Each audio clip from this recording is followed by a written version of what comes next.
এগুলো তো সোজা জিনিস না, এটা সবাই সবটা পারে না। আসলে বললে কি সবাই পারবে না।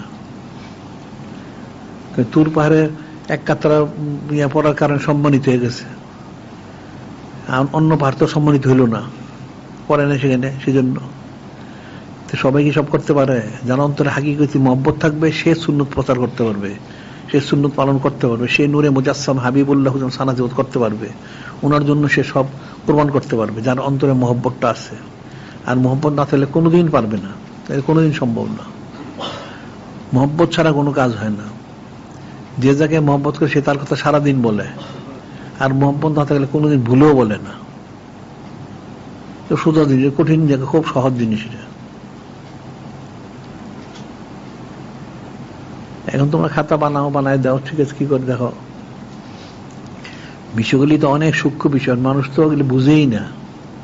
আমরা তো প্রতিদিন বলি, তারপর তো মানুষ বুঝে না।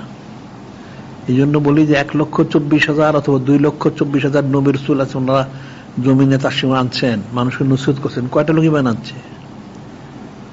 অনেক নবী রাসূলের কোনো উন্মতি নাই। তারপর আবার হচ্ছে 70,000 নবী রাসূলকে শহীদ করা হয়েছে, নাউযুবিল্লাহ। কত বেয়াদব মানুষ, ওনাকে তো মানেই নাই, ঠাট্টা বিদ্রুপ করছে, ইট পাটকেল মারছে, শেষে শহীদ করছে, নাউযুবিল্লাহ। তাহলে মানুষ বুঝলোটা কি? মানে কিছুই বুঝে নাই। নূরে মুজাসসাম হাবিবুল্লাহ হুজুর পাক সাল্লাল্লাহু আলাইহি ওনার যে সম্মানটা, এ তো সোজা জিনিস না।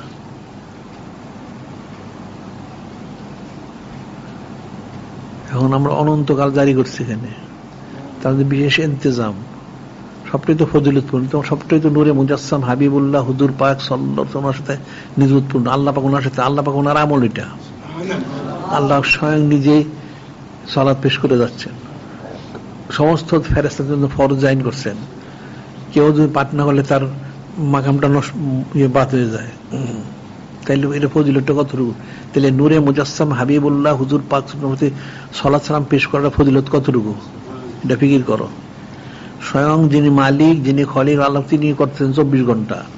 সমস্ত ফেরেশতাদের জন্য ফরজ করছেন, ফরজে আইন। যদি কোনো ফেরেশতা এটা বন্ধ করেন, করলে তো মাকামটা বন্ধ হয়ে যায়, একদম ওই লানত পড়ে যায়, নাউযুবিল্লাহ। তাইলে নূরে মুজাসসাম হাবিবুল্লাহ হুজুর পাক সাল্লাল্লাহু আলাইহি ওয়াসাল্লাম প্রতি সালাত পাঠ করা কত ফরজ, কত সম্মানের কাজ। মানুষ তো ফিকিরই করে না, দিলি বুঝবে কোথেকে? গাদায় গাদায় কোটি কোটি তফসির লেখা থুয়ে দিচ্ছে, যে লিখছে সেও বুঝে নেয়, যারা পরে এরাও বুঝে নেয়।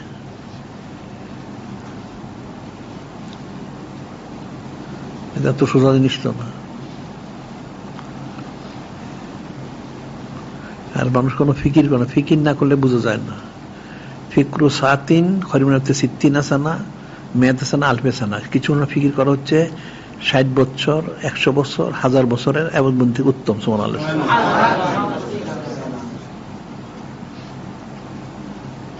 বিষয়টা সোজা জিনিস না, অনেক সূক্ষ্ম বিষয়।